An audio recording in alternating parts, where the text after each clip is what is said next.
Mekatronika 5B. Baiklah, di sini saya akan menjelaskan tentang laporan saya yaitu mengenai standarisasi SNI helm. Sini latar belakang masalah. Helm digunakan untuk melindungi kepala bila terjadi kecelakaan lalu lintas pada para pengguna sepeda motor.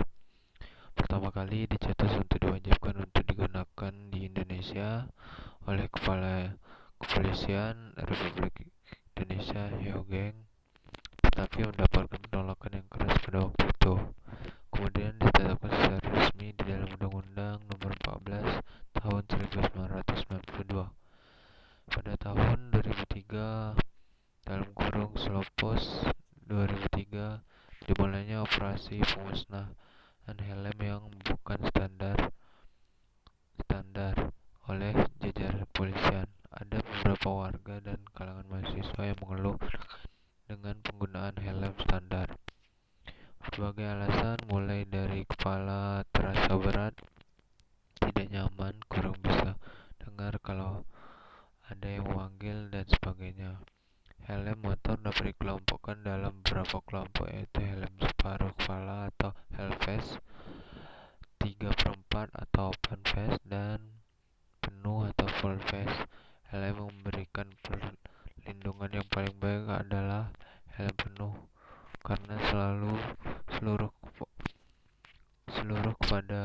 kepala dilindungi dari benturan. Helm yang baik adalah helm yang aman dan nyaman ketika digunakan.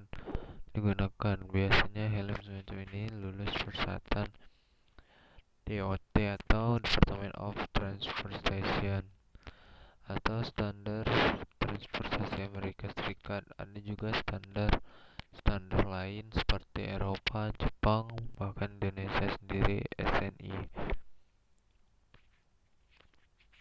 Apapun itu, helm yang aman adalah helm yang terbuat dari lapisan cangkang luar yang membungkus seluruh kepala dan menyisakan cukup ruang untuk melihat ke depan. Orang-orang sering menyebut helm full face. Juga cangkangnya harus tebal dan anti benturan. Helm yang aman mestinya berbanding lurus dengan tingkat kenyamanan, meskipun hampir tidak ada helm yang benar-benar nyaman. Helm haruslah cukup ringan dan memungkinkan Anda melihat dengan jelas, baik di waktu siang dan malam ataupun saat hujan. Hindari pengguna jenis kaca mika yang kurang bening yang mengurangi jarak pandang, terutama saat malam. Kaca yang sudah penuh dengan goresan sebaiknya diganti. Pilihlah kaca yang berkualitas dan tidak mudah tergores, tidak berefek cembung atau cekung. Kewajiban menggunakan helm standar nasional Indonesia bagi pengendara sepeda motor diatur dalam Pasal 57 ayat 1 ayat 2 UU Nomor 22 Tahun 2009 tentang lalu lintas dan angkutan jalan, dalam kurung UU Nomor 22 2009, yang berbunyi setiap kendaraan bermotor yang dioperasikan di jalan wajib dilengkapi dengan perlengkapan kendaraan bermotor. 2. Perlengkapan sebagaimana dimaksud pada ayat 1 bagi sepeda motor berupa standar nasional Indonesia.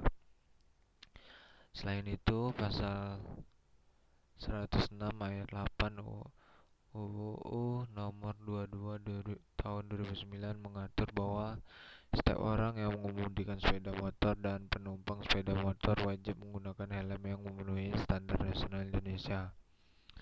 Jadi berdasarkan ketentuan di atas, pengendara motor baik pengemudi maupun penumpang diwajibkan menggunakan helm dengan standar nasional Indonesia. Apabila melanggar, ancaman atas pelanggaran tersebut diatur dalam pasal 291 UU Nomor 22 2009 yang berbunyi 1. Setiap orang yang mengemudi sepeda motor tidak menggunakan helm standar nasional Indonesia sebagaimana dimaksud dalam pasal 106 ayat 8 dipidana dengan pidana kurang paling lama 1 bulan atau denda paling banyak Rp250.000.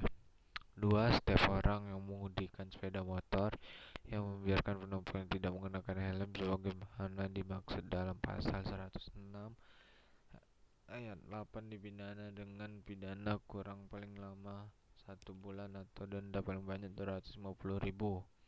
Adapun helm dengan standar nasional Indonesia sesuai UU nomor 22 2009 dapat diketahui dari adanya tanda SNI pada helm. Hal ini sesuai ketentuan Pasal 3 huruf B Peraturan Menteri Perindustrian Nomor 40 Min garis miring per garis miring 6 garis miring tahun 2008 tentang pemberlakuan standar nasional Indonesia atau SNI helm pengendara kendaraan bermotor roda 2 secara wajib. Sekarang ini banyak sekali terdapat merek-merek helm yang ditawarkan kepada konsumen seperti Arai, Soe, Nolen, YNK, KYT, dan sebagainya. Di mana-mana masing merek helm tersebut berusaha untuk buat produk lebih unggul dibanding dengan merek lain. Maka kegiatan pemasaran yang baik dan tepat yang akan memegang peranan yang penting dalam menunjang kelangsungan usaha dan perkembangan sesuatu perusahaan. Dengan kata lain, pihak produsen harus mampu merebut perhatian konsumen akan hasil produksi yang dijual dan berupaya untuk memuaskan kebutuhan konsumen. Selain itu,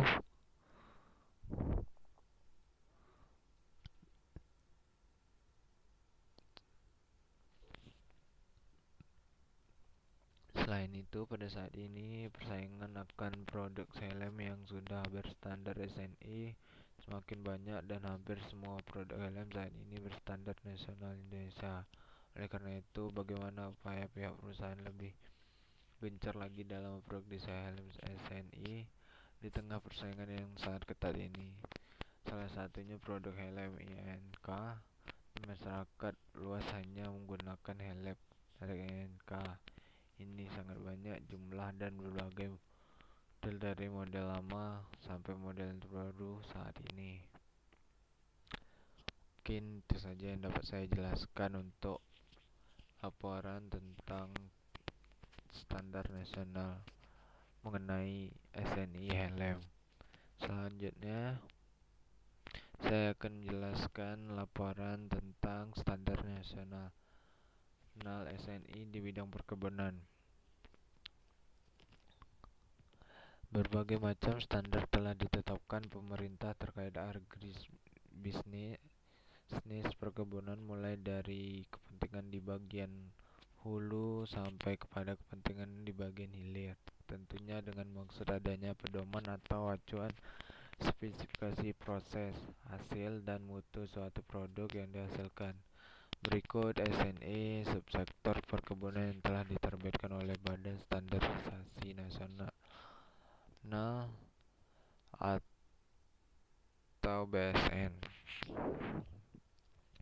Di sini SNI lahan yang sudah diterbitkan antara lain jenis SNI, dan di sini ada nomor SNI. Di sini jenis SNI-nya penyusunan neraca sumber daya lahan spesial, yaitu nomor SNI-nya SNI 1967-8.3 tahun 2002. Nomor 2 klasifikasi penutupan lahan. Sini nomor SNI-nya 7645 tahun 2010. Dan di sini ada SNI pembenihan yang sudah diterbitkan antara lain yaitu ada sekitar 12 di sini. Jenis judulnya itu benih jahe, benih jambu, benih lada, benih vanili, benih kelapa dalam, benih kelapa ganja, benih ganja genjah, benih wijen, benih serai wangi, benih kenap, benih tembakau, benih kapas, benih tebu. Dan ini nomor SNI-nya yaitu SNI 017153 2006, 017154 2006, 017155 2006, SNI 017154 2006. Dan di sini selanjutnya itu manfaat SNI bagi produsen, konsumen, dan lingkungan di sekitar. Penerapan SNI sangat bermanfaat bagi semua pihak, termasuk dalam hal ini produsen, konsumen, dan lingkungan hidup. Beberapa keuntungan dan manfaat penerapan SNI sebagai berikut: adanya kepuasan pelanggan karena selalu mendapatkan produk dengan mutu konsisten. Yang kedua, efisiensi biaya operasional dan peningkatan kesinambungan produk. Yang ketiga, kenyamanan karyawan karena adanya standar yang jadi target produksi. Keempat, memperkuat daya saing nasional, meningkatkan transparansi dan efisien pasar. Kelima, upaya perlindungan terhadap produsen nasional dan persaingan usaha tidak sehat, atau kalau produknya standar, meminimalkan adanya perang harga.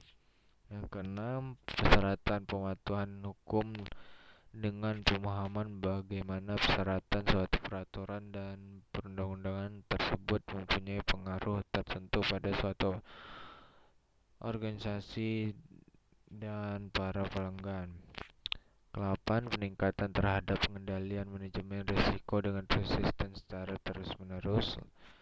9, bermanfaat dari sisi ekonomi atau kualitas non-quality, kesehatan atau quality control, dan keselamatan safety procedure, mampu lingkungan hidup atas syarat kandungan tertentu.